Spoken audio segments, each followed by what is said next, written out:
우리나라 전통적인 가치관에서는 부지런함이 미덕으로 여겨졌고, 특히 여성은 어릴 때부터 집안을 잘 돌보고 얌전하며 손을 쉬는 것조차 죄악처럼 여겨지도록 교육받아 왔습니다. 집에 먼지 하나만 보여도 하늘이 무너지는 일처럼 느끼는 분들도 계셨죠.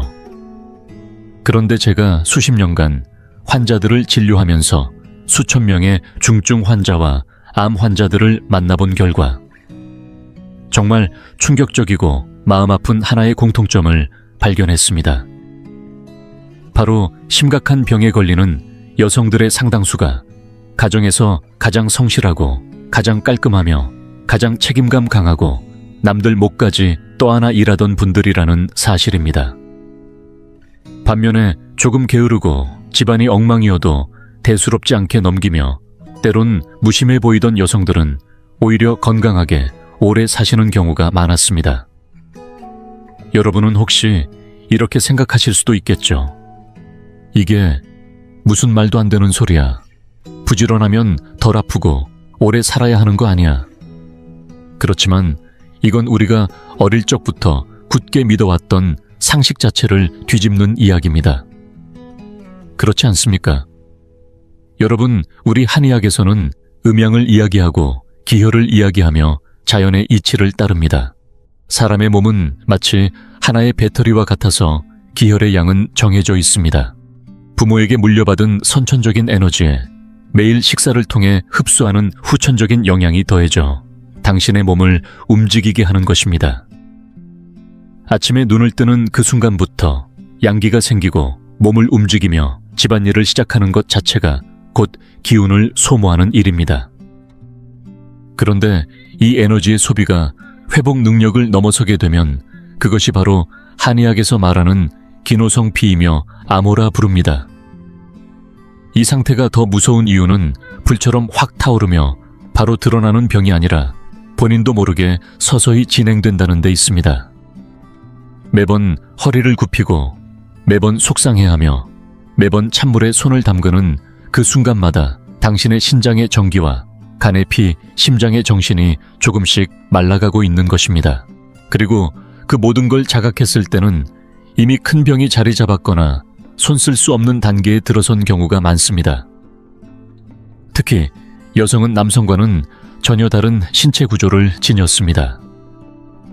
여자는 피를 바탕으로 하고 간을 선천의 근본으로 삼기 때문에 성격도 대체로 섬세하고 감정에 민감하며 작은 일도 마음 깊이 담아두는 경향이 있습니다. 이런 체질과 성향을 가진 여성이 이제부터 말씀드릴 4가지 집안일까지 무리하게 떠안는다면 그것은 집안의 청결을 위해 자신의 생명을 내어주는 것과 다름없고 바닥을 닦기 위해 자신의 피를 쏟아붓는 셈입니다. 겁주려는 게 아닙니다. 지금 눈을 감고 주위 친척이나 친구를 한번 떠올려 보세요. 가장 부지런하고 꼼꼼하게 일하던 이모나 아주머니가 지금 어디가 아프다고 하지는 않으셨나요? 아니면 이미 먼저 세상을 떠난 경우도 있었을 겁니다. 반면에 이것저것 대충 넘기고 집이 좀 지저분해도 아무렇지 않게 사는 분들은 오히려 얼굴색도 밝고 늘 웃으며 잘 지내는 경우가 많죠. 그 이면에는 분명한 원리가 있습니다. 오늘 저는 이 창문 같은 착각을 깨드리고자 합니다. 왜 이 4가지 집안일이 여성을 병들게 하는 독이 되는지, 왜 몸이 먼저 망가지는지를 낱낱이 풀어드리겠습니다. 말씀을 다 듣고 나면 제발 손에 쥐고 있던 행주를 내려놓고 고생한 자신의 몸을 한 번쯤은 따뜻하게 안아주시길 바랍니다. 왜냐하면 여러분의 생명은 그 바닥보다도 만배는 더 소중하니까요. 부엌길 중에서도 반드시 피해야 할 가사노동이 하나 있다면 바로 통풍이 잘 되지 않는 공간에서의 고온 조리입니다. 특히 기름을 영이 날 정도로 뜨겁게 달궈야만 직성이 풀리는 포결식 볶음 요리, 이게 문제입니다.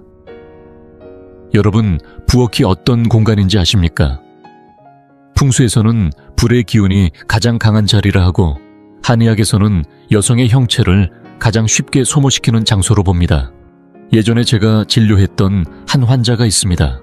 50대 중반의 여성으로 담배도 안 피우고 술도 안 마시며 심성이 참 따뜻한 분이었는데 말기폐암 진단을 받고 저를 찾아와 울먹이며 물었습니다. 선생님, 저는 담배 한 번 피운 적 없는데 왜 이런 병에 걸렸나요? 그래서 제가 물었습니다. 집에서 식사는 누가 준비하십니까?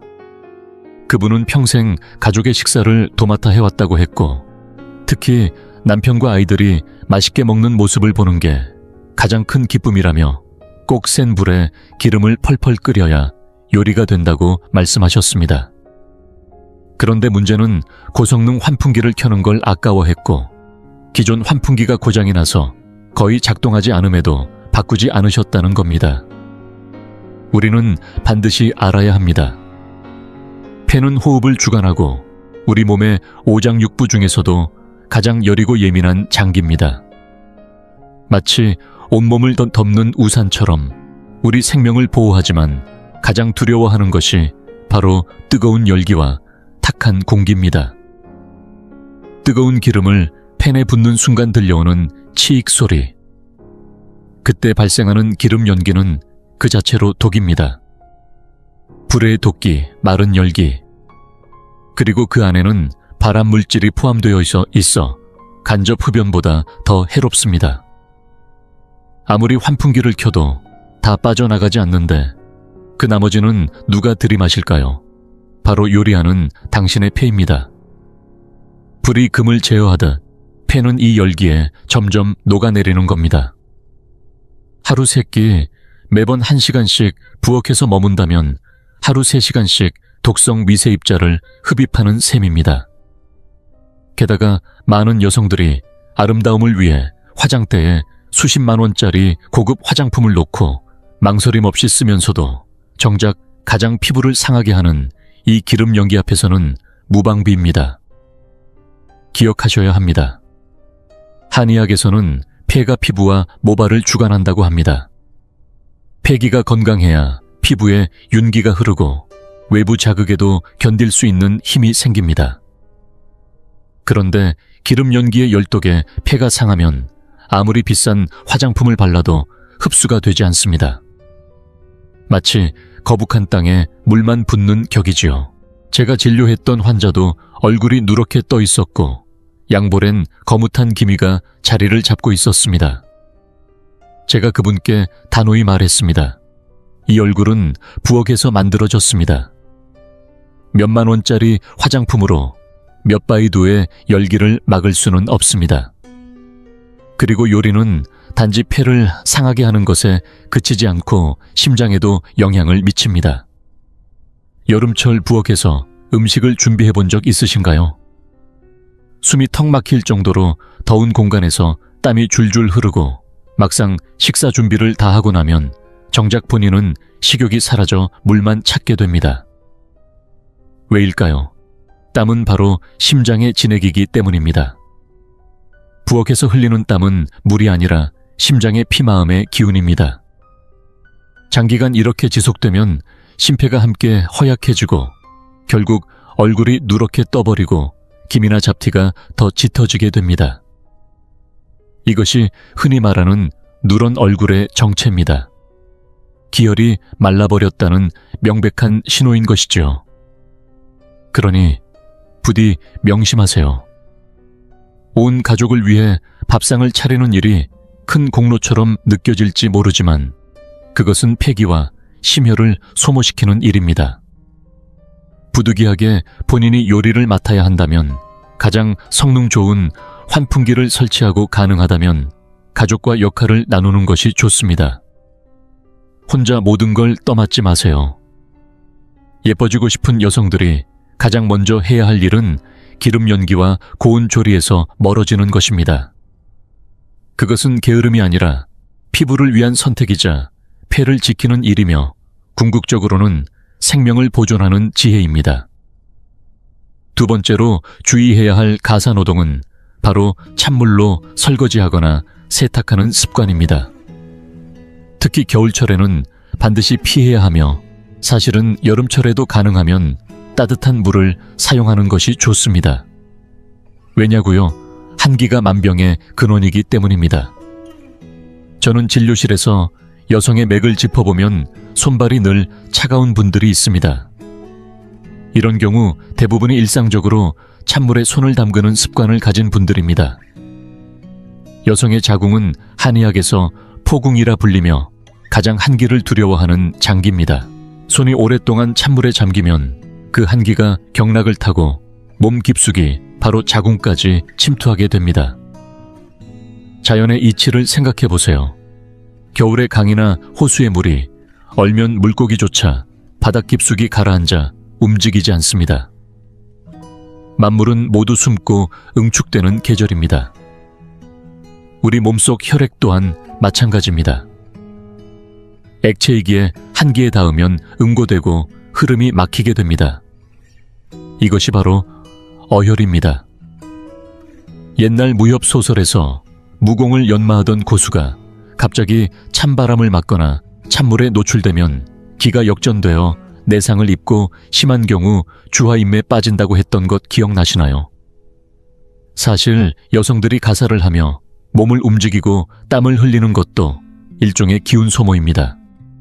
바닥을 닦고 식탁을 닦고 청소를 하다 보면 모공이 열리고 땀이 배출됩니다.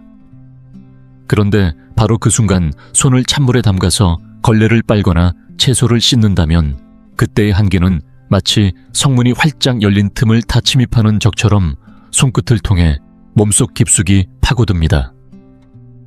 특히 손끝은 심장과 연결된 중요한 경락의 시작점입니다. 한기가 그 길을 따라 안으로 들어가면 가장 음기가 많은 곳, 즉 자궁의 자리를 잡습니다. 이 한기가 자궁 속에서 고이게 되면 따뜻한 혈액이 그곳에 닿자마자 멈춰버립니다. 순환이 멈추고 뭉치고 막히는 겁니다. 이로 인해 생리 때마다 견디기 힘든 통증을 겪게 됩니다. 찌르는 듯한 아픔, 감기는 듯한 묵직함, 뜨거운 찜질이라도 해야 겨우 견딜 수 있는 그런 고통 말입니다. 이처럼 어혈은 해가 갈수록 더 커지고 단단해져서 오늘은 콩알만 하던 것이 내일은 밤톨만 해지고 어느 날 초음파 검사를 받으면 의사는 말합니다. 자궁 근종이 있습니다. 난소에 물혹이 있습니다. 그리고 이어지는 말, 수술하셔야 합니다. 그 수술로는 그 뿌리까지 제거되지 않습니다.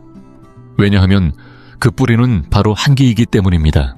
제가 진료한 수많은 여성들 중에는 근종을 제거했더니 이번엔 난소에 물혹이 생기고 물혹을 제거했더니 또 다른 장기에 결절이 생기고 결국 자궁 전체를 적출하게 된 분들도 있습니다. 수술대 위에서 꽃처럼 시들어가는 여성들의 얼굴을 저는 수도 없이 보았습니다. 그 비극의 씨앗이 무엇이었을까요? 아마도 20년 전 한겨울의 어느 날 뜨거운 물은 아까우니까 찬물로 빨자는 그 한 번의 선택이었을지도 모릅니다. 실제 사례 하나를 소개하겠습니다. 전라북도 시골에서 올라온 60대 아주머니의 이야기입니다. 손가락 관절이 모두 뒤틀려 마치 고목나무 뿌리처럼 굽어 있었고 몸을 제대로 펼 수도 없었습니다. 류마티스 관절염이었습니다. 그녀는 말했습니다. 젊었을 때 산후조리를 제대로 못했어요. 시어머니가 도와주지 않아서 찬물로 아기 기저귀를 직접 빨았어요. 물이 살을 찌를 듯 차가웠지만 당시엔 젊고 괜찮을 줄 알았죠. 산후조리 이후 손이 저리기 시작했고 50세 무렵부터는 손가락이 휘기 시작했습니다. 지금은 밤마다 통증으로 잠을 설칩니다. 마치 뼈 안에 벌레가 기어다니는 것 같다고 표현하셨습니다. 한기가 뼈에까지 스며들어 양기를 모두 꺼뜨려버린 결과입니다. 여성은 본래 남성보다 양기가 약합니다. 그런데 매일같이 찬물로 그 양기를 끄고 있다면 그것은 장수를 해치는 길입니다. 따라서 집에 식기세척기가 있다면 망설이지 말고 사용하세요. 세탁기도 적극 활용하시고요. 손으로 직접 설거지나 빨래를 해야 한다면 반드시 고무장갑을 착용하고 반드시 미지근한 물 이상을 사용해야 합니다. 이것은 사치나 예민함이 아니라 생명을 지키는 방법입니다. 기운은 쉽게 회복되지 않습니다. 여러분의 몸을 위해 꼭 기억해 주세요. 이것은 단순한 가사노동이 아니라 생명 에너지를 지키는 선택입니다. 세 번째로 가장 은밀하면서도 깊게 상처를 남기는 가사노동은 바로 과도한 정리정돈과 무릎 꿇고 바닥을 닦는 일입니다. 요즘 인터넷에서는 미니멀리즘이다, 극한 수납법이다 하는 영상들이 넘쳐나고 많은 여성들이 그 영상을 보고 마치 자극을 받은 듯 매일같이 바닥을 박박 문지르고 타일 틈새까지 이쑤시개로 긁어내며 정리함 속 물건은 각 맞춰서 접고 선반 위 병들은 백화점 진열대처럼 줄 세워놓습니다. 하지만 저는 단호히 말하고 싶습니다. 이것은 노동 중독입니다. 한의학에서는 오래 서면 뼈를 상하고 오래 굽히면 근육을 다친다고 합니다. 무릎 꿇고 앉아서 청소하면 그 자세 하나로 무릎에 체중의 몇 배가 눌리고 허리를 굽힌 채 오래 있으면 척추와 요추에 무리가 쌓입니다. 우리 몸에는 족태양 방광경이라 불리는 큰 경락이 있습니다. 이 경락은 몸 뒤쪽을 따라 흐르며 독소 배출의 가장 큰 통로입니다. 그런데 매일 허리를 굽혀 바닥을 닦고 쪼그리고 앉아 물건을 정리하면 이 경락이 뻣뻣하게 경직되며 기혈이 흐르지 못하게 막힙니다. 오랫동안 쪼그려 앉았다가 일어나려 할 때 눈앞이 깜깜해지는 것도 바로 뇌로 가는 혈류가 일시적으로 막혔기 때문입니다.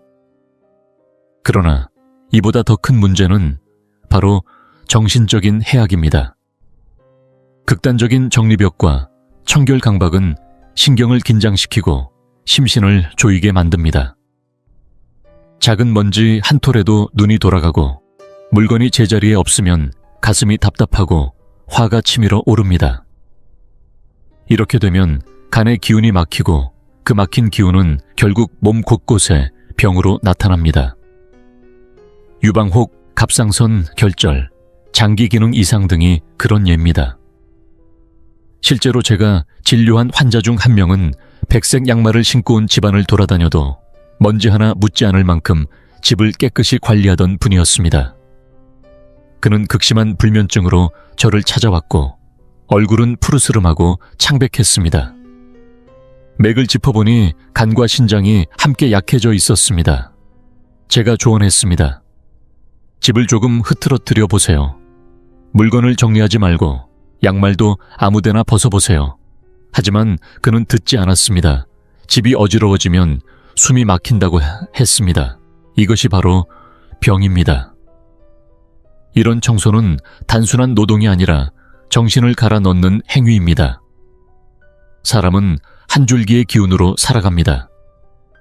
그 기운을 먼지 하나와 싸우는데 다 써버리면 몸을 돌보거나 회복할 힘이 사라지는 겁니다. 한의학에서는 신장이 뼈를 주관한다고 합니다. 신장의 정기, 곧 부모에게 물려받은 생명력은 일정한 양이 정해져 있고 소모되면 다시 채우기 어렵습니다. 무릎을 꿇고 바닥을 닦고 무거운 짐을 나르고 허리를 길게 굽힌 채 가사노동을 반복하면 결국 허리를 다치고 신장의 정기를 깎아 먹게 됩니다. 실제로 부지런한 주부들이 40, 50대에 접어들며 체형이 무너지기 시작합니다. 등을 구부리고 엉덩이가 아래로 처지고 걸음걸이는 점점 질질 끌게 됩니다.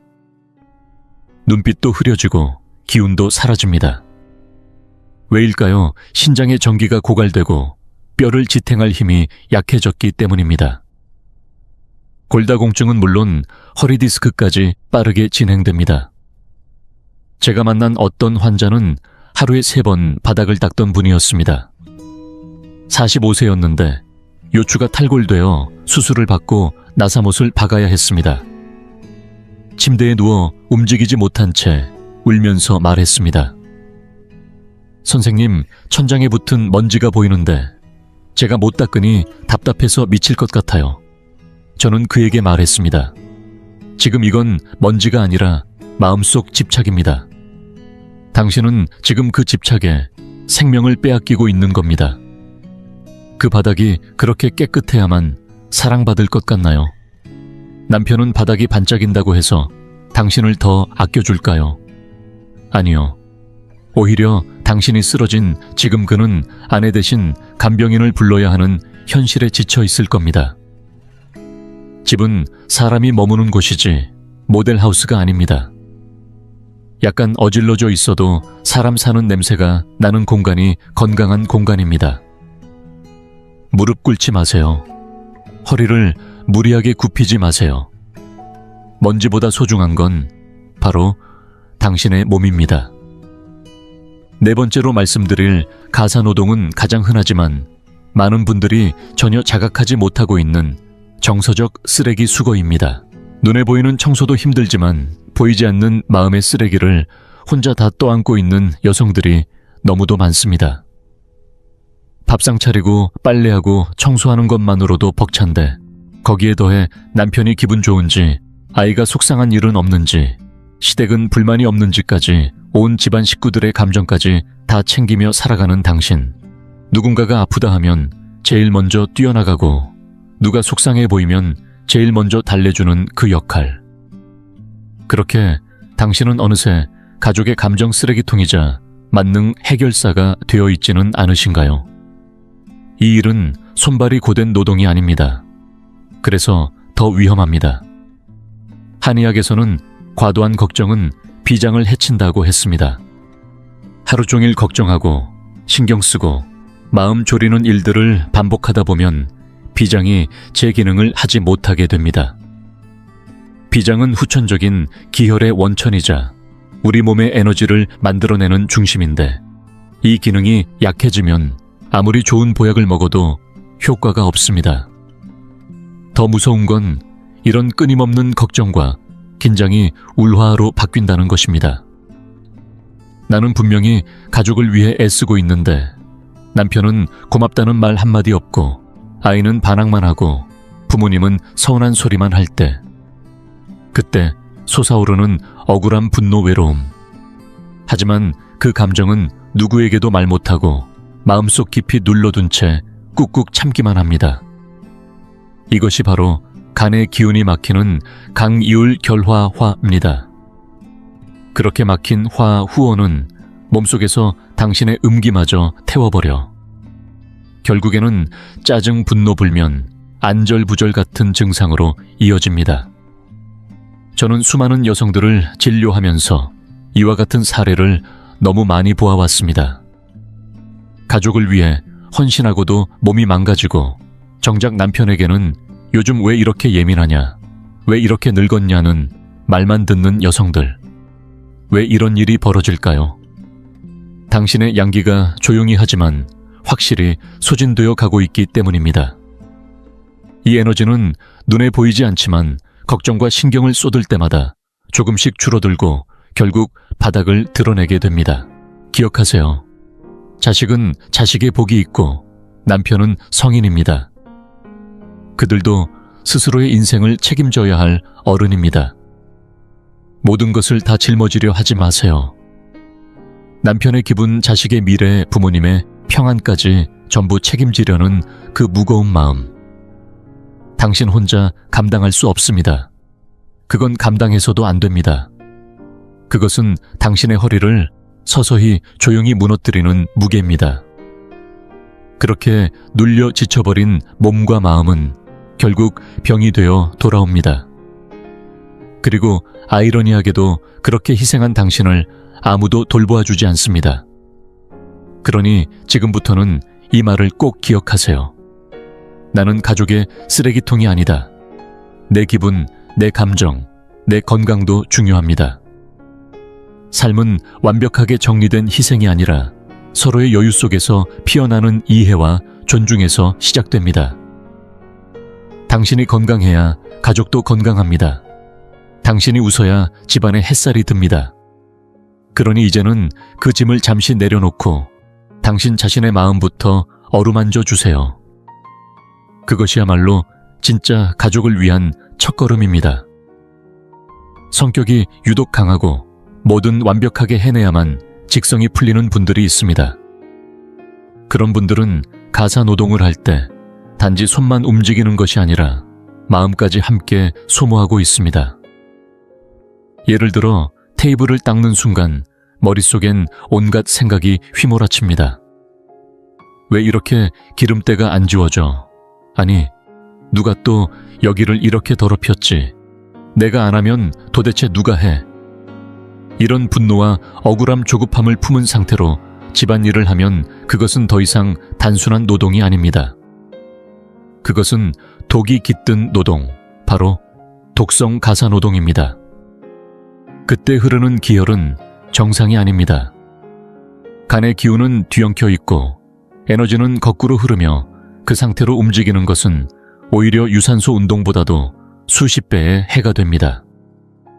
한의학에서는 7가지 감정이 각각 장기를 해친다고 말합니다. 분노는 간을 기쁨은, 심장을 생각은, 비장을 슬픔은, 폐를 두려움은, 신장을 상하게 합니다. 우리는 가사 노동을 하며 이 모든 감정을 복합적으로 경험합니다. 특히 억울함과 분노는 가슴속에 쌓이고 그 감정 독소는 몸의 기혈을 따라 돌면서 어딘가에 머물게 됩니다. 그게 유방에 머물면 유선 질환으로 자궁에 쌓이면 근종으로 갑상선에 고이면 결절로 이어집니다. 이는 단절된 현상이 아니라 하나로 이어진 반응입니다. 제가 진료했던 한 여성 교사는 누구보다 책임감 있고 일도 잘하며 집안 살림도 완벽하게 해내는 사람이었습니다. 하지만 결국 유방암 진단을 받았습니다. 치료 중 절반의 시간은 그의 몸이 아닌 마음을 치유하는 데 들였습니다. 저는 말했습니다. 선생님, 나 내려놓는 법을 배우지 않으면 아무리 좋은 약을 드려도 소용없습니다. 당신의 마음이 계속 독을 만들고 있기 때문입니다. 제가 이렇게 말한다고 해서 모든 여성들이 게으르게 살아야 한다는 뜻은 아닙니다. 오히려 반대입니다. 에서는 봄의 3개월은 생명이 움트고 에너지를 모으는 계절이니 모든 것을 밖으로 내지 말고 아껴두어야 한다고 했습니다. 사실 여성의 일생은 그 자체로 간직함의 시간이어야 합니다. 몸의 정기 기운 정신은 함부로 흩어지지 않도록 지켜야 할 보물입니다. 한번 주위를 둘러보세요. 장수하는 할머니들은 어떤 분들입니까? 마음이 여유롭고 일이 생겨도 쉽게 흥분하지 않습니다. 바닥이 조금 더러워도 못 본 척하고 남편이 뭐라 해도 못 들은 척 넘기며 자식들의 일에도 휘말리지 않고 그저 해가 좋으면 마당에 앉아 햇볕을 쬐며 웃음을 짓는 분들입니다. 이것이 바로 진짜 양생입니다. 그런데 지금 우리 사회는 여성에게 너무 많은 짐을 지우고 있습니다. 돈도 벌어야 하고 외모도 가꿔야 하며 아이도 돌봐야 하고 집안일도 도맡아야 합니다. 하지만 정작 중요한 나 자신은 어디에 있나요? 이제부터는 나를 돌볼 시간입니다. 누가 뭐라 해도 당신은 가족을 지키는 중심축입니다. 그 중심이 무너지면 집안도 흔들립니다. 그래서 저는 여러분께 감히 말씀드립니다. 지금부터 나쁜 여자가 되어보세요. 바닥은 사흘에 한 번만 닦으세요. 급하면 로봇 청소기를 사세요. 그것이 당신의 생명을 지키는 도구입니다. 밥은 가끔 외식하거나 남편에게 부탁하세요. 그가 조금 못하더라도 그건 그의 노력입니다. 그가 주방에 들어섰다는 것 자체가 당신을 위한 사랑입니다. 그럴 땐 잔소리하지 말고 칭찬하세요. 양말이 쌓일 때까지 기다리세요. 물도 뜨겁게 데워서 쓰세요. 아이와 남편의 감정도 그들이 직접 감당하도록 하세요. 이런 여유, 이런 느긋함은 게으름이 아니라 한의학에서 말하는 무의입니다. 억지로 하지 않고 담담하고 텅 빈 마음으로 기운을 지키는 방법입니다. 그렇게 독성 가사 노동에서 벗어나면 어느 순간 느낄 겁니다. 숨이 더 깊어지고 가슴이 탁 트이며 얼굴에 붉은 기운이 돌기 시작합니다. 그건 바로 기혈이 본래 자리를 찾아 오장육부를 따뜻하게 돌보기 시작한 증거입니다. 제가 늘 환자들에게 하는 말이 있습니다. 최고의 건강 비결은 비싼 약이 아닙니다. 바로 노동을 줄이는 것입니다. 여기서 말하는 노동은 단지 손의 움직임만이 아니라 마음의 피로를 말합니다. 집은 당신을 쉴 수 있게 해주는 공간이어야 합니다. 두 번째, 직장이 되어선 안 됩니다. 집에 와서 직장보다 더 피곤하다면 그 집은 이미 당신을 소모하는 블랙홀이 된 겁니다. 혹시 누군가 이렇게 말하겠죠. 내가 안 하면 누가 해? 내가 손 놓으면 집이 엉망이 되잖아. 그 생각 바로 그게 당신을 힘들게 하는 진짜 원인입니다. 그 생각을 당신 스스로가 만들어낸 겁니다. 사실 가족들이 아무것도 하지 못하게 만든 건 당신입니다. 한 달만 손을 떼보세요. 세상은 무너지지 않습니다. 오히려 가족들이 더 성장할 수 있는 기회를 얻게 됩니다. 당신이 쓰러지지 않아야 진짜 가족이 굴러갑니다. 그리고 무엇보다 매일 단 30분이라도 꼭 자신만의 시간을 가지세요. 아무것도 하지 않아도 좋습니다. 그냥 발코니에 앉아 햇빛을 쬐고 조용히 책을 읽고 음악을 들어보세요. 그 30분은 바로 당신의 생명 통장에 기운을 저축하는 시간입니다. 이걸 한의학에서는 양신이라고 합니다. 정신이 충만해지면 기운이 차오르고 기운이 흐르면 피가 돌며 몸이 다시 살아납니다. 부디 병상에 누워 천장을 바라보는 날이 와서야 후회하지 마세요. 젊은 날 가족을 위해 집을 위해 모든 걸 바쳤지만 정작 나 자신을 단 한 번도 사랑해보지 못했다는 사실을 깨닫는 그날. 그날이 오기 전에 지금 당장 스스로에게 말해보세요. 나는 오늘 나를 위해 살기로 했다. 그 결심이 바로 당신 삶의 방향을 바꾸는 시작입니다. 이제 여기까지 4가지 가사노동의 위험성과 그 이면에 깔린 원리를 충분히 말씀드렸습니다. 하지만 위험을 아는 것만으로는 부족하다는 걸 저도 잘 알고 있습니다. 분명 이런 질문이 나오실 겁니다. 선생님, 저는 이미 수십 년 동안 이렇게 살아왔는데요. 몸이 이렇게 망가졌는데도 다시 회복할 수 있을까요? 답은 분명합니다. 가능합니다. 한의학의 위대함은 바로 늦었어도 다시 기를 수 있다는 데 있습니다. 아직 숨이 붙어 있고 지금부터라도 방향을 바꿀 의지가 있다면 몸은 언제든 회복의 길로 돌아설 수 있습니다. 그래서 지금부터는 허공에 뜬 이론은 다 내려놓고 집에서 바로 실천할 수 있는 방법만 말씀드리겠습니다. 스스로 망가뜨려 온 몸을 하루하루 다시 세워 올리는 법입니다. 첫 번째로 반드시 짚고 넘어가야 할 핵심은 잠입니다. 특히 부지런한 여성분들에게 공통으로 보이는 치명적인 습관이 하나 있습니다. 바로 오늘 할 일은 오늘 다 끝내야 잠을 잔다는 생각입니다. 밤늦게까지 걸레질을 하고 새벽까지 빨래를 돌리며 그제야 마음이 놓여서 잠자리에 드는 분들. 스스로는 책임감 있고 성실하다고 느끼지만 사실은 매일 자기 피를 갉아먹고 있는 셈입니다. 한의학에서는 사람이 잠자리에 들면 피가 간으로 돌아간다고 봅니다. 밤 11시부터 새벽 3시까지는 담과 간이 가장 깨끗해지고 정화되는 시간입니다. 이 시간만큼은 반드시 누워 있어야 합니다. 왜냐하면 이때 온몸의 혈액이 간으로 모여 해독되고 정리되고 다시 새 것처럼 재편성되기 때문입니다. 그런데 그 시간에 허리를 굽혀 바닥을 닦고 계단을 오르내리며 집안일을 하고 있다면 어떻게 될까요? 피가 돌아가지 못합니다. 피가 간으로 돌아오지 않으면 가는 일을 할 수 없고 해독되지 못한 피는 다음 날 그대로 온몸을 돕니다. 그 결과가 얼굴로 가면 기미와 잡티가 되고 가슴으로 가면 답답함이 되고 머리로 가면 어지럼증이 됩니다. 저는 서울에서 음식점을 운영하던 한 환자를 본 적이 있습니다. 수년간 얼굴 가득 기미가 퍼져 수천만 원을 들여 시술을 받아도 점점 더 피부가 얇아지고 색은 짙어졌습니다. 이유는 간단했습니다.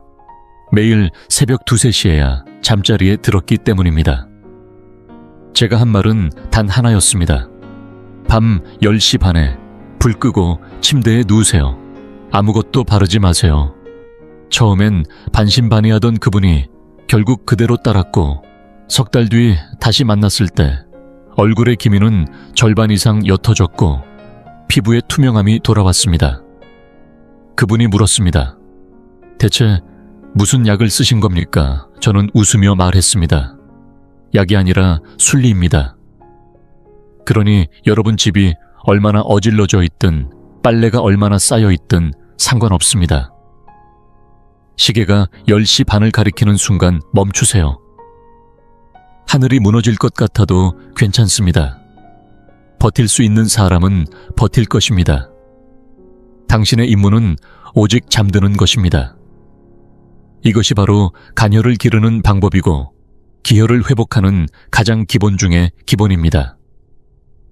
잠 하나만 제대로 바로잡아도 어떤 보약보다 강력한 효과가 나타납니다. 이 기초가 바로 서지 않으면 그 위에 아무리 많은 노력을 쌓아도 몸은 흔들릴 수밖에 없습니다. 두 번째로 알려드릴 회복법은 바로 아침에 마시는 따뜻한 생강대추차입니다. 앞에서 말씀드린 것처럼 많은 여성들이 찬물로 빨래하거나 채소를 씻는 과정에서 한기를 몸속 깊숙이 들여보내게 됩니다. 그렇다면 이 냉기를 어떻게 몰아낼 수 있을까요? 비싼 약을 먹어야 할까요? 아닙니다. 그럴 필요 전혀 없습니다. 여러분은 단지 가까운 시장에서 껍질이 두껍고 속살이 노란 묵은 생강을 사오면 됩니다. 연하고 하얀 어린 생강은 흩어지는 성질이라 안 되고 오래된 생강일수록 몸을 따뜻하게 하는 기운이 강합니다. 여기에 말린 대추도 함께 준비하세요. 꼭 씨를 제거한 것으로 골라야 합니다. 왜냐하면 대추의 씨는 열성이 강해 자칫하면 기운을 흩뜨릴 수 있기 때문입니다. 우리가 원하는 것은 피를 보충하고 비장을 튼튼하게 해주는 대추의 살입니다. 방법은 간단합니다. 아침마다 묵은 생강 3, 5쪽 씨를 뺀 말린 대추 5, 6개를 물에 넣고 은근하게 끓여 드세요. 반드시 아침에 마셔야 효과가 큽니다. 한의학에서는 아침에 생강을 먹는 것은 탕약보다 낫다고 했습니다. 아침은 하루 중 양기가 막 솟아오르기 시작하는 시간입니다. 이때 뜨겁고 매운 생강의 기운이 온몸의 경락을 타고 흐르며 밤새 쌓인 한기를 몰아냅니다. 마신 직후 등에 열감이 돌고 손바닥에 땀이 맺히거나 몸이 살짝 떨릴 수도 있습니다. 그건 아주 좋은 현상입니다. 바로 정기가 한기와 싸우고 있는 증거이며 몸이 스스로 정화되고 있다는 신호입니다. 제가 진료한 어떤 환자는 10년 넘게 생리통으로 고생했습니다. 매달 병원에서 진통제를 맞지 않으면 버티지 못할 정도였죠. 그분에게 이 생강대추차를 매일 아침 한 잔씩 꾸준히 마시게 했습니다. 1년이 지난 지금 그분은 생리통이 사라졌고 손발도 따뜻해졌습니다. 그렇게 단순한 방법인데도 중요한 건 꾸준함입니다. 단 반드시 기억해야 할 것이 하나 있습니다. 이 차는 밤에 마시면 안 됩니다. 생강은 기운을 밖으로 흩는 약성이 강해서 밤에 마시면 오히려 심장을 자극해 가슴이 답답하고 불면증이 생길 수 있습니다. 시간만 지키면 생강도 최고의 약이 되고 시간을 어기면 독이 될 수도 있다는 것이 바로 한의학의 지혜입니다.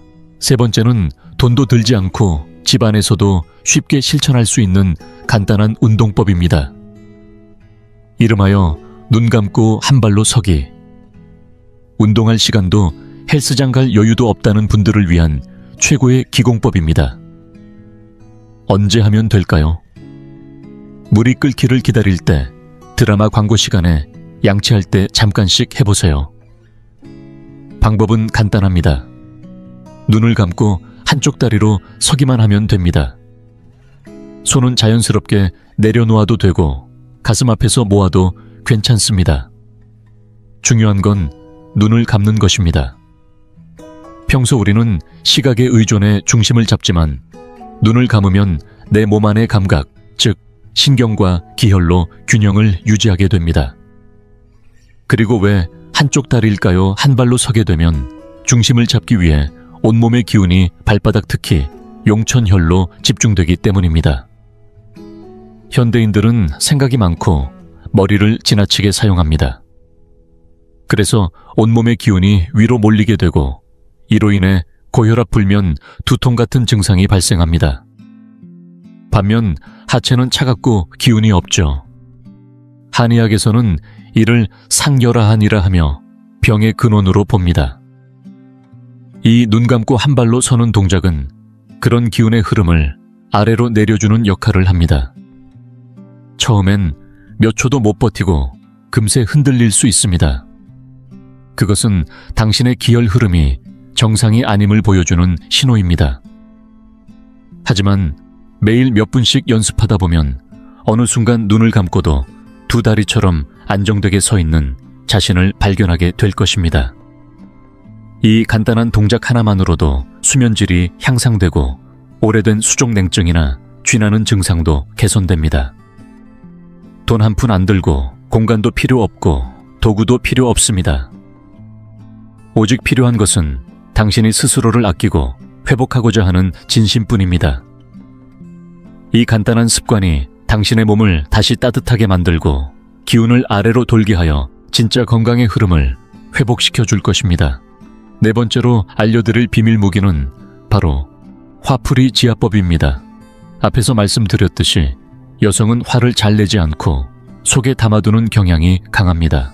그런 울분과 억울함 쌓인 감정이 몸 안을 순환하지 못하고 머물면 결국 그것이 병이 됩니다.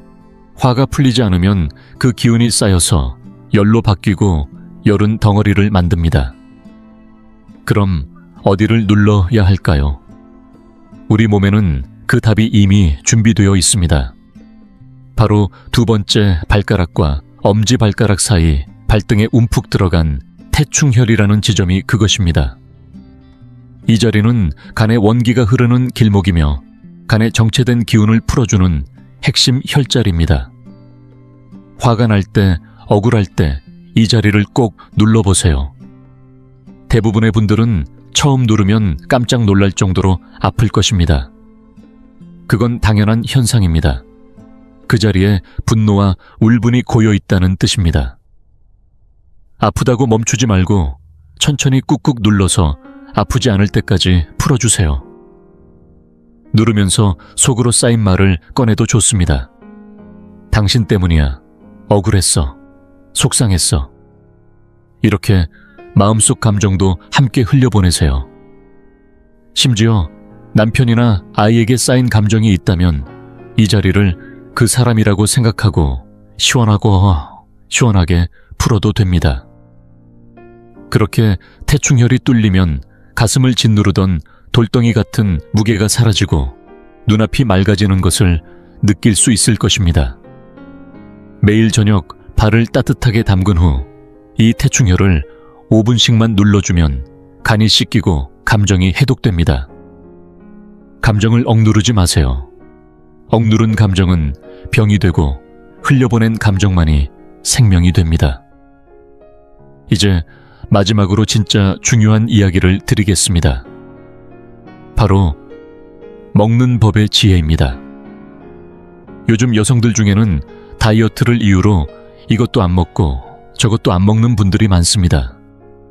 생야차에 샐러드만 먹고 차가운 과일 주스만 마시며 한 끼를 때우는 경우도 흔하지요. 그런데 이건 단순한 식단 조절이 아니라 느릿한 자살에 가깝습니다. 한의학에서는 비장은 따뜻한 것을 좋아하고 찬 것을 싫어한다고 봅니다. 매일 차고 센 것만 먹으면 비장의 따뜻한 기운이 꺼지고 결국 비장이 제 기능을 못하게 됩니다. 그렇게 되면 몸속 노폐물을 배출하지 못하고 수분대사도 엉망이 됩니다. 겉보기엔 살이 빠지는 것 같지만 실제로는 물살이 축적되고 붓고 흐물흐물해지죠. 이건 살이 아니라 쌓인 쓰레기입니다. 진짜 살이 빠지는 것은 비장을 회복시켜서 몸이 스스로 필요 없는 것들을 정리할 수 있게 해주는 것입니다. 건강을 지키고 노화를 늦추고 싶다면 가장 먼저 실천해야 할 것은 차가운 음식 금지입니다. 계절에 상관없이 찬물은 절대 마시지 마세요. 냉장고에서 막 꺼낸 과일은 반드시 실온에 두었다가 드시고 생야차에 샐러드 생선회 등도 가급적 피하는 게 좋습니다. 대신 국과찜처럼 따뜻한 음식을 드시고 오곡잡곡밥을 자주 드세요. 곡물은 씨앗이고 씨앗은 생명의 원천입니다. 씨앗을 먹어야 기운이 생기고 씨앗이 몸속에서 진짜 에너지를 만들어냅니다.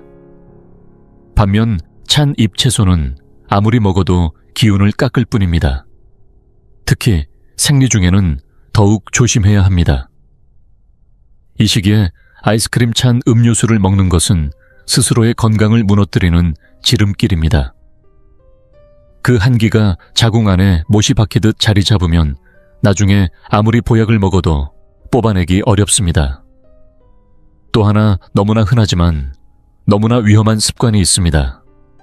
바로 남은 음식 먹기입니다. 많은 어머니들이 가족이 남긴 밥이나 반찬을 버리기, 아까워서 차가운 음식까지 다 모아 자기 접시에 담아 먹습니다. 아깝다는 마음은 이해되지만 그건 절약이 아니라 자기 몸을 쓰레기통으로 만드는 일입니다. 하룻밤이 지나 식은 음식은 이미 생기가 사라진 죽은 음식입니다. 한의학에서 말하는 기 있는 음식이란 간 만든 따뜻하고 활력 있는 음식입니다. 죽은 음식을 먹으면 위장은 그걸 해독하느라 배로 힘을 써야 하며 정작 영양은 얻지 못합니다. 몇천만 원 아끼려다 수만 원, 수십만 원 병원비를 쓰게 되는 일이 생기고 나서야 후회하지 마세요. 그러니 기억하세요. 남은 음식은 미련 없이 버리세요. 당신의 위장은 그만큼 소중한 기관입니다. 절대 쓰레기통으로 만들지 마세요. 다음으로는 꼭 45세에서 55세 사이의 여성분들께 드리고 싶은 말씀이 있습니다. 이 시기는 단순한 생리적 전환이 아니라 여성의 인생에서 가장 큰 전환점입니다. 어느 날부터인가 이유 없이 짜증이 나고 갑자기 얼굴이 달아오르며 땀이 나고 가슴이 두근거리고 잠이 오지 않기 시작하죠. 서양 의학에서는 이럴 때 호르몬 감소라며 각종 보조제를 권하지만 한의학에서는 이 시기를 청계의 변화라고 봅니다. 이는 병이 아니라 인생의 자연스러운 순환입니다. 몸이 아이를 낳는 생식 중심의 모드에서 자신을 돌보고 보양하는 생존 중심의 모드로 전환하는 신호입니다. 이 변화에 두려워하지 마세요. 오히려 이는 제2의 인생을 준비할 수 있는 귀중한 기회입니다. 매달 흘러가던 피가 이제는 멈추고 그 혈을 온전히 간과 심장과 뇌를 위해 쓸 수 있게 됩니다. 이 시기야말로 내 몸을 다시 살리는 기회입니다. 그래서 더더욱 게을러 져야 합니다. 집안일의 무거운 일은 더 이상 하지 마세요.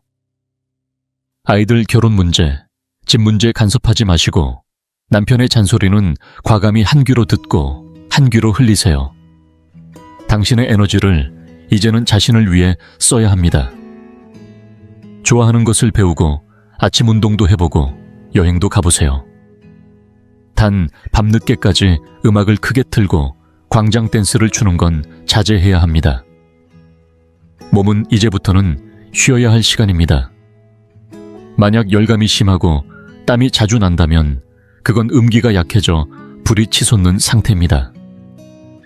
이럴 땐 백합과 연자육을 넣은 차를 끓여 드시거나 지황과 백지환 같은 한방 약재를 드시면 좋습니다. 심리적으로 자주 불안하고 짜증이 난다면 간의 기운이 막힌 것입니다. 이럴 때는 소요산이라는 약재가 좋습니다. 여성에게는 아주 오래전부터 마음의 열쇠라고 불려온 처방이지요. 절대 억지로 버티지 마세요. 특히 아무 효과도 없는 보조식품 가짜 콜라겐, 양태반 이런 것에 현혹되지 마세요. 대부분은 영양 성분도 낮고 오히려 비위가 약한 여성에게는 더 큰 부담을 줍니다. 결국 제대로 흡수도 못하고 뱃살만 늘어납니다. 진짜 보약은 무엇일까요? 마음의 안정, 편안한 수면, 그리고 따뜻한 집밥입니다.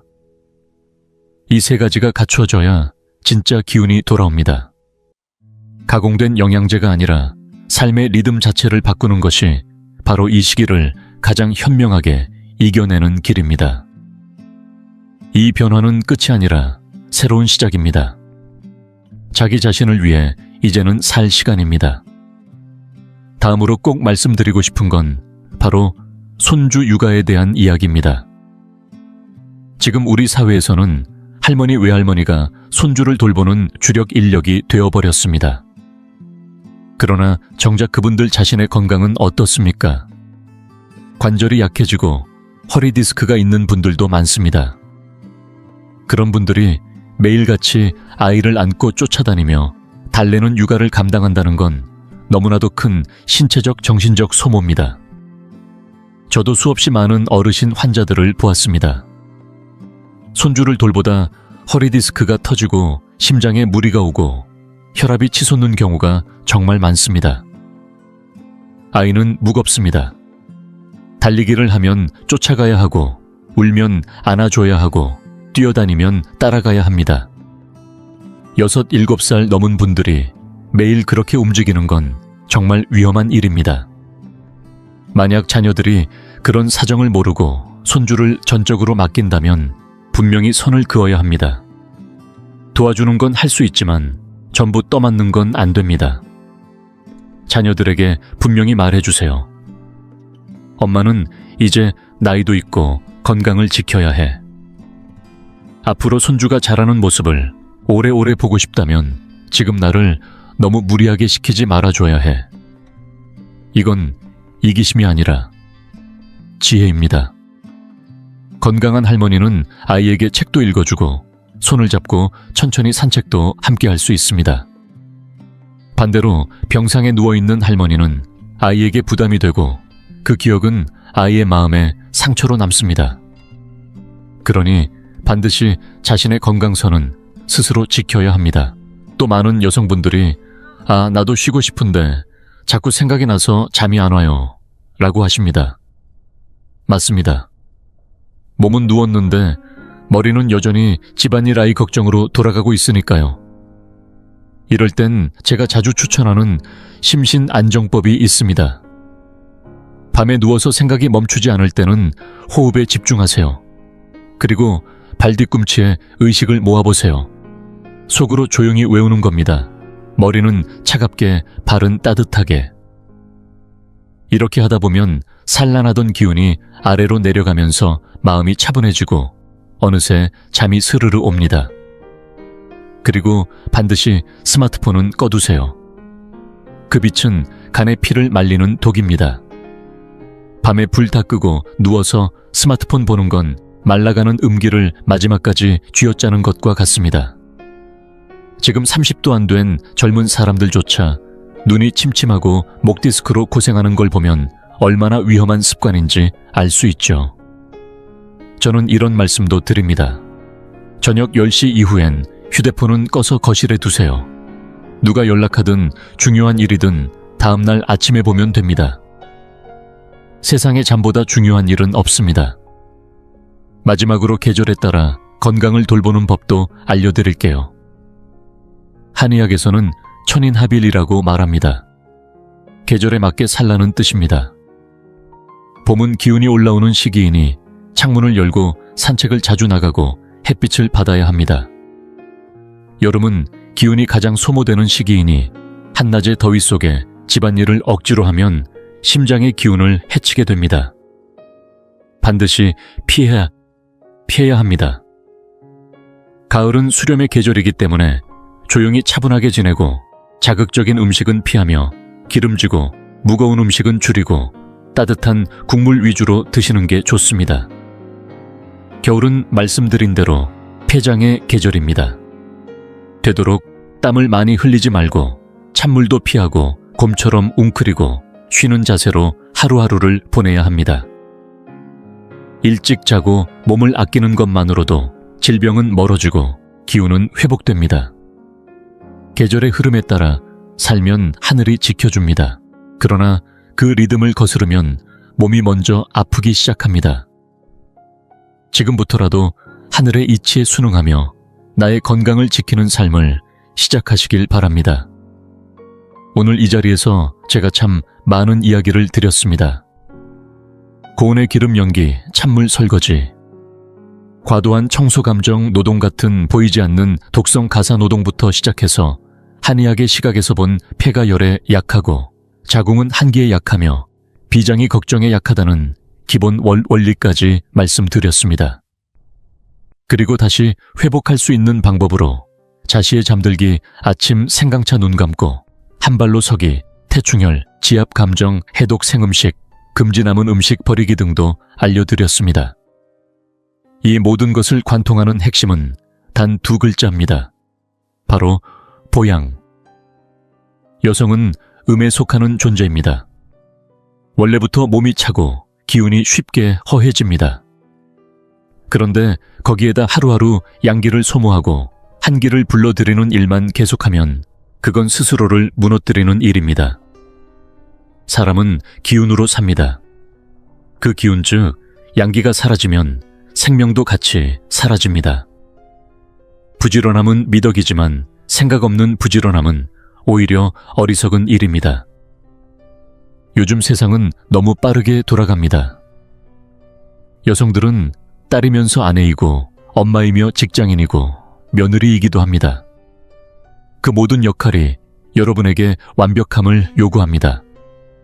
하지만 단 한 사람도 여러분에게 건강하라고 말해주지 않습니다. 그래서 오늘 제가 여러분께 꼭 전하고 싶었습니다. 집안의 먼지는 닦아도 끝이 없고 아이 옷은 빨아도 계속 더미처럼 쌓이며 주방의 설거지는 끊이지 않습니다. 하지만 여러분의 생명은 단 하나입니다. 기혈도 소모되면 다시 차오르기 어렵습니다. 허리가 아파서 펴지지 않을 때, 생리통으로 창백한 얼굴을 마주할 때, 거울 속에 퀭한 얼굴을 보고 눈물이 날 때, 그때 제 말을 꼭 떠올려 주세요. 걸레를 내려놓고 일을 멈추고 따뜻한 물을 한 잔 따라 마시고 햇볕 아래 앉아 조용히 음악 한 곡 들으세요. 그리고 자기 자신에게 이렇게 말해보세요. 사랑하는 나 정말 수고했어. 너는 완벽하지 않아도 괜찮아. 건강하고 행복하면 그걸로 충분해. 그렇게 스스로를 인정하는 순간 여러분은 진짜 회복을 시작하게 됩니다. 이상하게 들릴 수도 있지만 게으름은 회복의 신호일 수 있습니다. 그동안 너무 바쁘게 살았기 때문입니다. 그런데 여러분이 그런 회복을 시작하자마자 가족이 무너질까요? 전혀 아닙니다. 오히려 여러분이 웃게 되니 집안 분위기도 밝아지고 건강이 돌아오니 에너지도 넘치게 됩니다.